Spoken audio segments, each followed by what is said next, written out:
The snow fell in thick, silent flakes, clinging to the chrome trim of the diner and blurring the neon sign that bled the word "open" into the Christmas Eve twilight. It was a snow that muffled the world, that promised quiet and stillness, but inside the man's chest, a different kind of storm churned.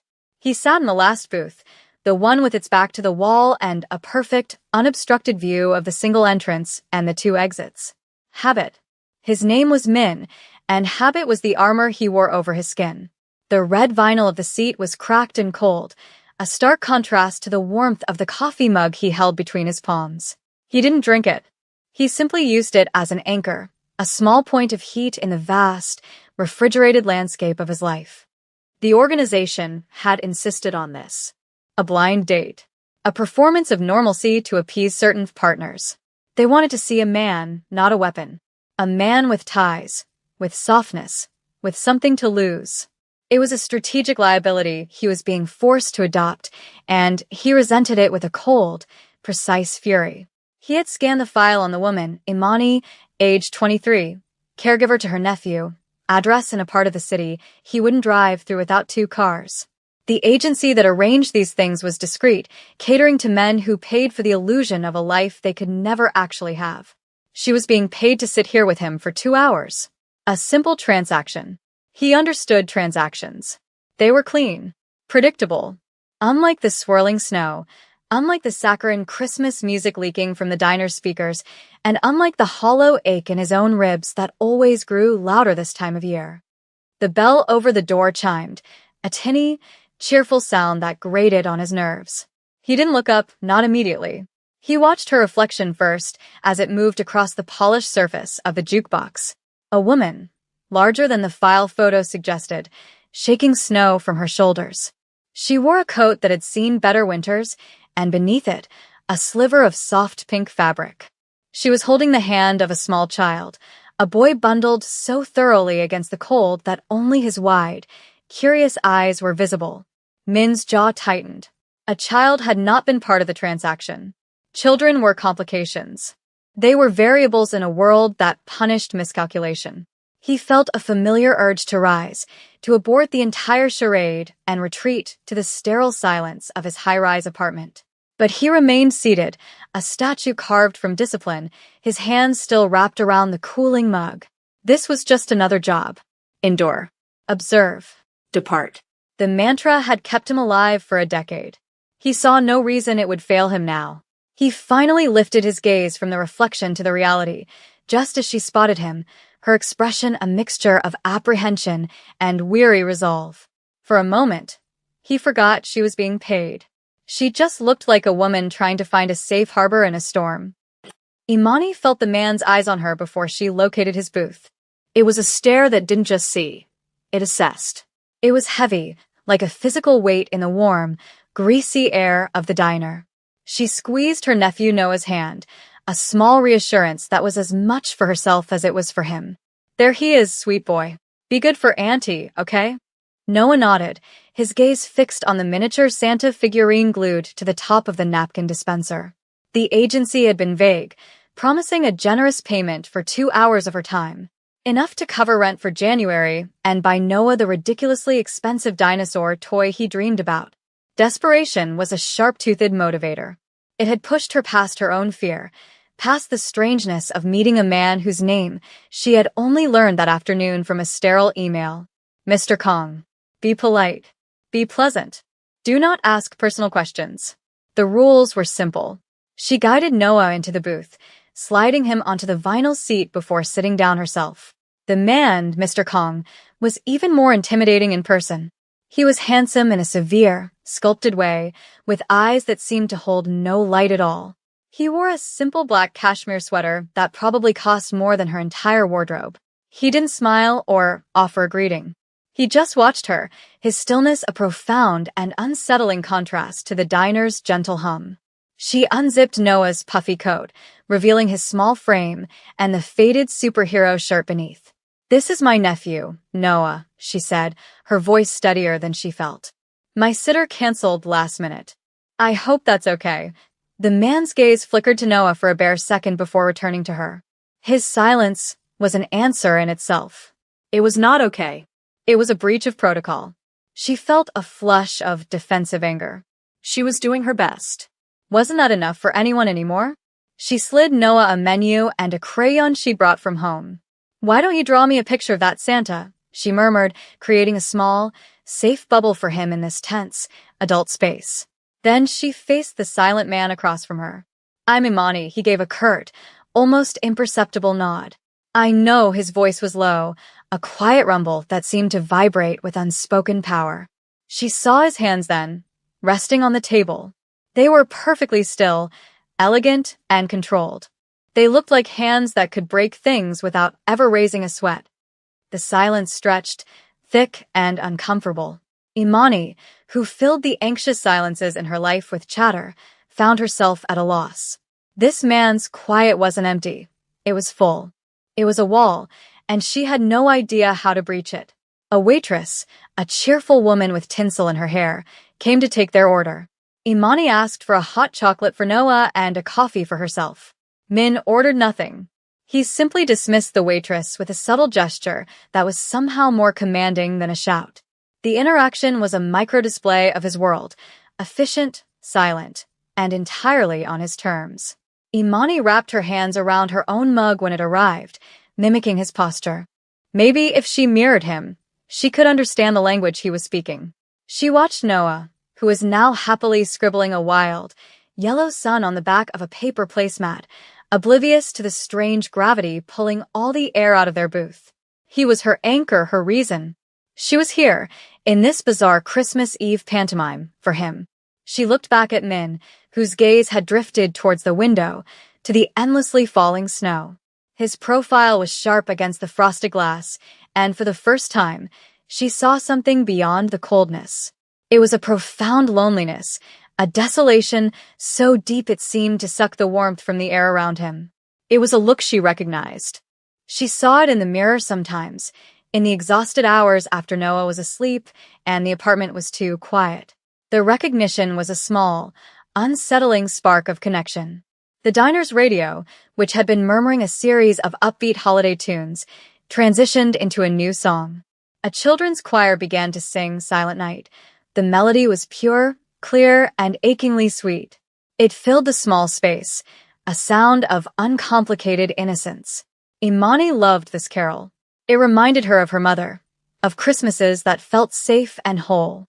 She glanced at Min, expecting him to be impassive, but his armor had cracked. His jaw was clenched so tightly a muscle jumped along his cheek. His gaze was fixed on nothing, on a point somewhere in the distant past that was suddenly playing out behind his eyes. He was no longer in the diner. He was somewhere else, somewhere cold and painful. Then, the unthinkable happened. A single tear escaped his eye. It traced a silent, glistening path down his cheek. He didn't move to wipe it away. It was as if he was so unused to the sensation, so disconnected from his own grief, that he didn't even recognize it as his own. He turned his head sharply toward the window, a reflexive attempt to hide the breach, his body rigid with shame and fury at his own weakness. The moment was so intensely private that Imani felt like an intruder. Her first instinct was to look away, to grant him the dignity of her ignorance. But something held her. The raw, unguarded pain on his face was too human to ignore. It cut through the intimidation, the wealth, the silent threat he projected. In that instant, he wasn't a powerful man.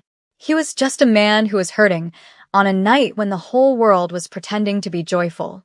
Her own exhaustion, her own quiet struggles, resonated with that single, silent tear. She knew what it was to hold it all together until a sound or a smell broke you apart.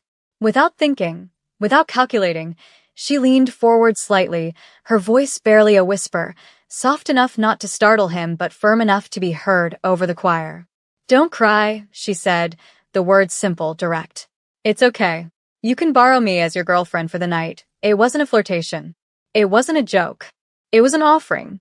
A strange, clumsy, but deeply sincere extension of comfort from one lonely person to another. A promise that for the next hour or so, he didn't have to be completely alone in his grief. Min flinched, as if her words had been a physical strike. He turned back from the window, his eyes dark with a complex storm of emotions, shock, anger, and a flicker of something so raw and vulnerable it was almost unbearable to witness. The tear was gone, erased with a swift, angry movement of his thumb. His control slammed back into place, the mask of cold indifference settling over his features, but the crack remained. She had seen behind it. He stared at her, his mind racing to categorize her response. Pity? Manipulation? A clumsy attempt to fulfill the terms of their transaction? He couldn't process the simple, unadorned sincerity in her expression. Kindness, without an angle, was a foreign language in his world. In his experience, warmth was a weapon, a tool used to find a weakness. Yet, her eyes held no artifice. They were just kind. And tired. So, very tired. His first instinct was to reassert control, to reduce this messy, emotional moment back into the clean lines of a business deal. He reached inside his jacket and pulled out a thick, white envelope, sliding it across the slick surface of the table. It landed softly next to the salt shaker. It contained 10 times the agreed-upon amount. For your trouble, he said, his voice flat and devoid of emotion. It was his default solution, money. Money built walls. Money bought silence. Money erased complications. Imani looked down at the envelope, then back up at his face. She saw the wall he was rebuilding, brick by painful brick. She felt a surge of something hot and protective, not just for herself, but for the broken man he was trying so desperately to hide. She placed her hand on the envelope and slowly, deliberately, pushed it back across the table toward him. I'm not for sale, she said, her voice quiet but ringing with an unshakable firmness. And neither is my kindness, his eyes narrowed. This was not the expected response. People took his money. Always. The deal was for a date, she continued, holding his gaze. To sit here and have a conversation. This is a date. So, let's just be here. She was drawing a line, not in anger, but in dignity. She would not allow him to cheapen her empathy, to turn it into another commodity he could purchase. Before Min could formulate a reply, a small voice broke the tension. Why were you sad? Noah had looked up from his drawing, his crayon poised over the paper. He was looking directly at Min, his expression one of pure, unfiltered curiosity. Children have no concept of social armor. They see a thing and they name it. The question, so simple and direct, hung in the air between them, more powerful than any threat or negotiation. Min was completely disarmed. He had strategies for dealing with armed rivals, with treacherous partners, with corrupt officials. He had no strategy for a 5-year-old boy asking him about his feelings. He looked at Noah, at the innocent sincerity in the child's face, and felt the foundations of his world tilt. He had built a fortress around himself, and a woman with tired eyes and a small child with a yellow crayon were dismantling it without even trying. He was a man who controlled everything, and in this cheap diner booth, he had lost control of the one thing he guarded most fiercely, himself. The fragile truce in their booth, woven from a child's question and a woman's quiet refusal, was shattered by the violent chime of the bell over the door. It wasn't the gentle ring of a customer entering. It was a clang, harsh and sudden. 2 men filled the doorway, bringing the biting cold in with them. They were big, dressed in cheap parkas that didn't hide the bulk of their shoulders, and their eyes were not taking in the festive decorations. They were scanning, hunting. Their gazes swept the room and locked onto Min's booth with the chilling precision of predators finding their prey. The entire atmosphere of the diner curdled instantly. The cheerful holiday music seemed to mock the sudden, lethal tension. Imani felt it first as a prickle on her skin, a primal instinct screaming that the rules of the world had just changed. She saw the shift in Min. It was terrifying. He didn't tense up, he settled. The coiled energy in him became something dense, focused, and utterly still. It was the calm at the absolute center of a hurricane. His eyes, which had shown a flicker of vulnerability moments before, were now flat, cold, and ancient. This was the man she had sensed beneath the surface. This was the danger. He moved with a speed that defied belief. One moment he was sitting, the next he was on his feet, a dark shape positioning himself almost casually between the approaching men and the booth where she and Noah sat. He had become a human shield. Imani, he said, his voice a low, lethal command that cut through the diner's hum. "Stay behind me. Do not move," he spoke to the men in Korean. The language was different from the clipped, authoritative tone he'd used on the phone. This was guttural, a language of the street, laced with unmistakable menace. Imani couldn't understand the words, but she understood the intent. It was a warning, a final chance. One of the men smirked, dismissing the warning, and reached inside his coat. It was the last mistake he would make. Min's movement was not a fight. It was a piece of brutal physics. He closed the distance in a single fluid step. There was the sickening crack of a wrist breaking, a choked gasp of pain. He used the first man's body as a shield and a pivot, spinning him into his partner. An elbow struck with surgical precision at the base of the second man's skull. Both men crumpled to the linoleum floor, unconscious before they even fully fell. It was over in less than 3 seconds. Utterly silent, brutally efficient, and absolutely terrifying. The diner erupted into chaos. A waitress screamed. A plate shattered. Patrons scrambled from their booths, fumbling for their phones or the door. In the midst of the panic, Min was an island of deadly calm. He turned, his face an unreadable mask, and grabbed Imani's arm. His grip was like iron, not painful but unyieldingly firm. "We have to go." Now she was frozen, her mind struggling to reconcile the quiet, grieving man from moments ago with his terrifyingly capable predator.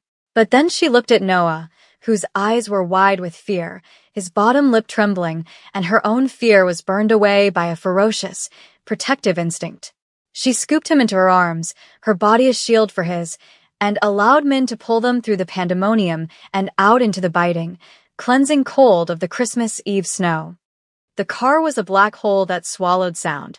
The moment the heavy door clicked shut, the sirens, the shouting, and the chaos of the diner vanished, replaced by the hushed, leathery silence of extreme wealth.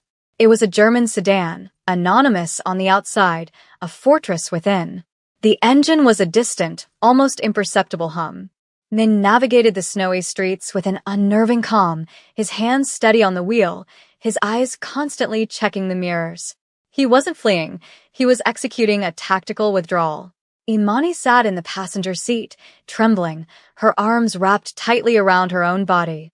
In the back, buckled into a child's seat that seemed to have materialized from nowhere, Noah had finally succumbed to the shock and exhaustion, his small head lolling to the side in sleep. The adrenaline that had propelled her out of the diner was draining away, leaving behind a cold, shaky dread. She had just seen a man break other men, as if they were twigs. The same man who had wept over a Christmas carol. The paradox was too much for her tired mind to hold. Who was he? What had she stumbled into? Min didn't speak. He drove for what felt like an eternity, the city lights blurring into streaks of color through the snow-streaked windshield. He was giving her space, letting the silence do its work. He knew what she had seen, and he knew that words now would be useless. Action was the only language that mattered. He reached into the glove compartment and retrieved a bottle of water, sealed and cold, and passed it to her without a word. It was a simple gesture, but it felt profound. An offering of normalcy in the wake of violence. A few minutes later, he shrugged off his own coat, a heavy, dark wool overcoat that smelled faintly of cold night air and something expensive, and draped it over her shoulders. It was incredibly warm, a cocoon of impossible softness that felt like a shield against the shivering in her bones. She pulled it tighter, inhaling the scent, feeling the sheer weight of it as a form of comfort. It felt safe. The irony was not lost on her. Safety, offered by the most dangerous man she had ever met. Her mind flashed back to the diner, to the chaos, and a sudden, sharp pang of loss hit her. Noah's drawing. The cheerful, lopsided yellow sun he had scribbled on the placemat was still there, left behind on the sticky table. It felt like a piece of his innocence had been abandoned in that violent place.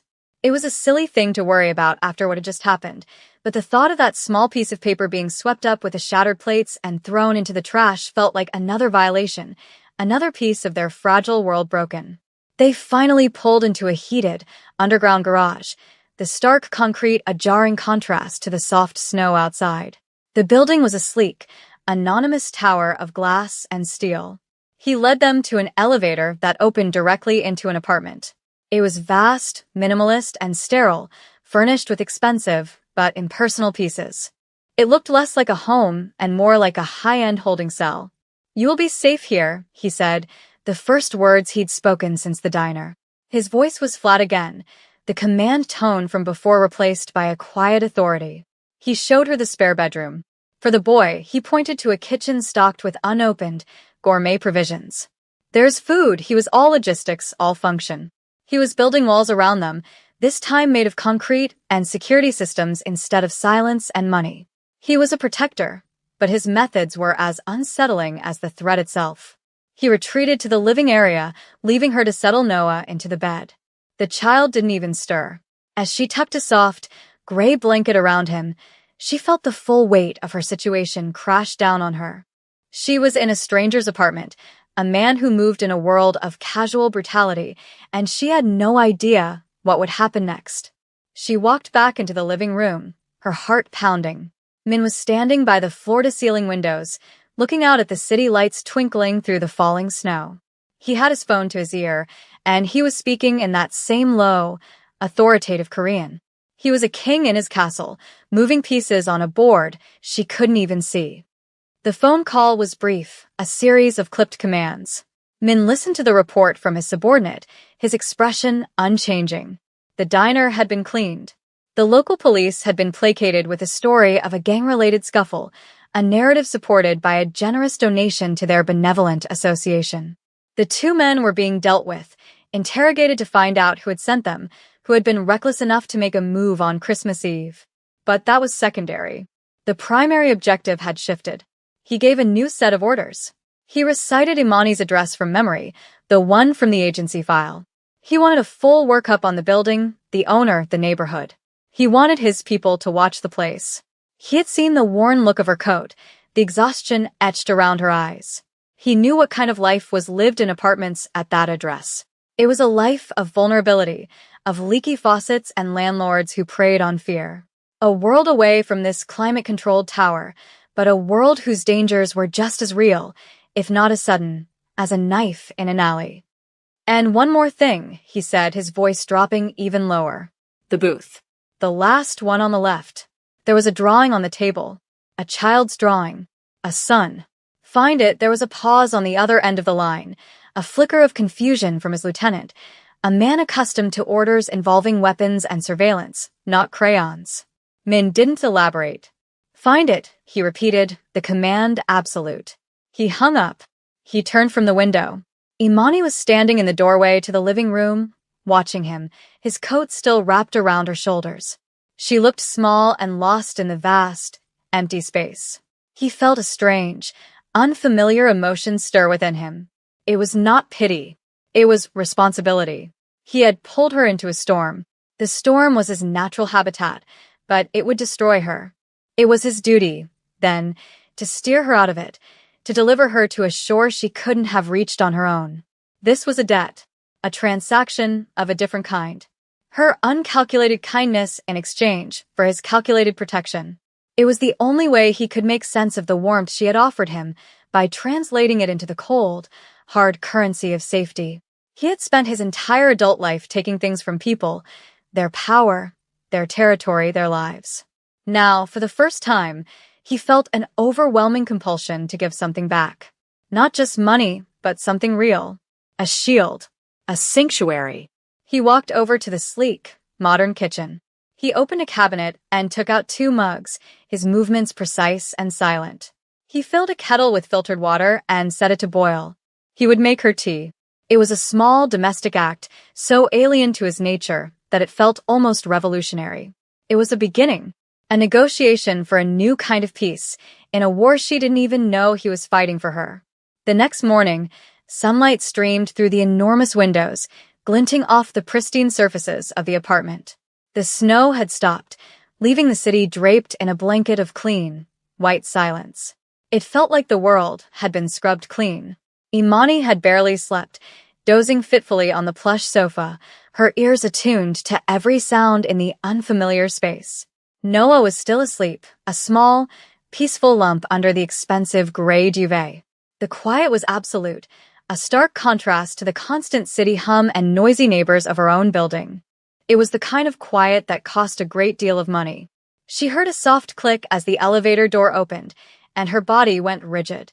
Min stepped into the apartment. He was dressed in another impeccably tailored dark suit, but he looked tired, the skin around his eyes tight. He was carrying 2 large paper bags. He set them on the marble kitchen island without a word. One was filled with groceries, milk, eggs, fruit, a box of the sugary cereal he must have assumed a child would like. The other contained takeout boxes from a high-end bakery, the air filling with the warm, comforting scent of fresh pastries and coffee. He then reached into the inner pocket of his suit jacket and pulled something out. It was a piece of paper, the placemat from the diner. It was slightly crumpled and had a faint, greasy stain in one corner, but it was intact. Noah's lopsided, beaming yellow sun stared up at them. He held it out to her. Imani took it, her fingers brushing his for a fraction of a second. His skin was cold. She stared at the drawing, this small, insignificant scrap that he had sent his men back into a scene of violence to retrieve. It was the most eloquent apology she had ever received. It said he understood what was important, that he saw past the chaos to the small, human thing that had been lost within it. "Thank you," she whispered, her voice thick. He gave a single, sharp nod, as if to dismiss the weight of the gesture. He busied himself with making coffee, his movements economical and precise. The silence felt different this morning. It was less of a wall and more of a space, a quiet room they could both occupy, without needing to fill it with noise. As he handed her a mug of coffee, he finally spoke, his gaze not quite meeting hers. "The song," he said, the word hanging in the air. "Silent Night. My mother used to sing it," he paused, and she could tell the admission cost him something. "On Christmas Eve." Before everything, he didn't elaborate on what everything was, and she didn't ask. She didn't need to. The word was heavy enough to contain a lifetime of loss. "The men from the diner were a message from a rival," he continued, his tone shifting back to the familiar, factual cadence. "By being with me, you became a target, a liability. They know your address. They know about your nephew." The words landed like ice chips in her stomach. This wasn't just about a random fight. His world had followed them, its shadow now falling directly over her life, over Noah. "I am responsible for that," he said, his voice flat but carrying an immense weight. "And I will fix it." He slid a single key and a crisp, new lease agreement across the counter. "This is a new apartment. 3 bedrooms. In a secure building near a good school. The first year's rent is paid. Your possessions will be moved this afternoon. Your old landlord has been persuaded to forget your tenancy." It wasn't a question. It was a statement. A solution already executed. This was his power, not in violence, but in logistics. The sheer, overwhelming force of his resources. Imani looked at the key, then at him. The old, defensive pride flared up. This was charity, a gilded cage. But then she looked at the drawing in her hand, at the sleeping form of her nephew in the other room, and she saw it for what it was. It wasn't charity. It was a life raft. He wasn't giving her a gift. He was repaying a debt he felt he owed. He was offering her the only thing he truly possessed, safety. "You showed me a kindness I had forgotten existed," he said, his eyes finally meeting hers, and the desolation she'd seen in them before was still there, but now it had a crack of light in it. "Let me offer you safety in return. It's the only thing I have of value." She thought of her leaky roof, of the broken lock on her building's front door, of the fear she lived with every day as a young woman raising a child alone. She picked up the key. "Okay," she said. And in that single word, a new world began. 3 months later, the last of the city's snow had melted, giving way to the pale, determined green of early spring. The sunlight that filled Imani's new apartment was different. It was warm and hopeful, and it didn't have to fight its way through grimy, barred windows. It poured through clean, wide panes of glass that overlooked a small park where Noah now played after school. The apartment was filled with the scent of lemon polish and the sound of Noah's laughter as he chattered away about his day. Imani was at the kitchen table, a textbook on child psychology open in front of her. She had enrolled in a course at the local community college, the first step on a path she had long ago abandoned as an impossible dream. Everything was different now. The constant, grinding anxiety about money and safety had receded, leaving space for other things to grow: hope, ambition, peace.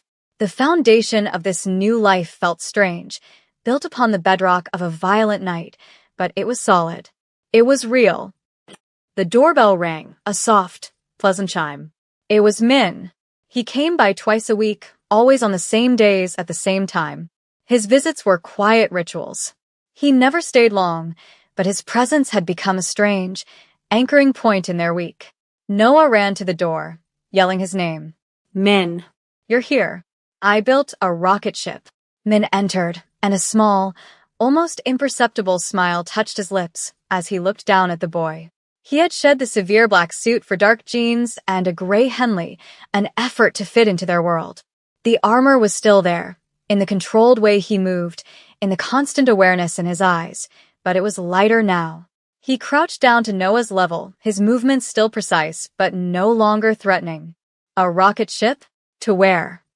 To the moon, Noah declared, grabbing his hand and pulling him toward a magnificent, chaotic structure of cardboard boxes and duct tape in the middle of the living room. Min allowed himself to be led, sitting on the floor with the boy, his long legs folded awkwardly. He listened with solemn attention as Noah explained the complex schematics of his creation. Imani watched them from the kitchen, a warmth spreading through her chest. He was so gentle with Noah, so patient. He was a man of violent extremes, but here, in the sanctuary he had built for them, he was learning a different language, a language of quiet presence and simple play. She brought him a mug of tea, the way she always did. He took it with a murmur of thanks, his fingers brushing hers. The touch no longer felt cold. On the wall above the sofa, in a simple black frame, was Noah's drawing of the yellow sun. It was the first thing she had hung in the new apartment. It was a reminder, a testament to a strange and terrible night that had, against all odds, led them here. It was a symbol of the light that had broken through the darkest of armors. Later, after Noah was in bed, they sat in the quiet living room, the city lights twinkling outside. They didn't talk much, but the silence was comfortable now, a shared space. The men from the diner, he said suddenly, looking out the window. The organization that sent them is no longer a problem, he didn't elaborate. He didn't need to. He was still fighting wars in a world she would never see, but he was keeping that world from touching hers. He was a wall, but now he stood between her and the storm, not between her and himself. Thank you, Min, she said softly. He turned to look at her, and for the first time, the light in his eyes seemed to come from within. No, he said, his voice low and sincere. Thank you, Imani. They were a strange, impossible constellation. A woman rebuilding her life, a child who saw no monsters, and a man learning to be something more than a weapon. The past was not erased, and the future was not without its shadows. But here, in this quiet, sunlit room, they had built something that felt like home. A family forged not by blood, but by a shared moment of grace on a cold Christmas Eve.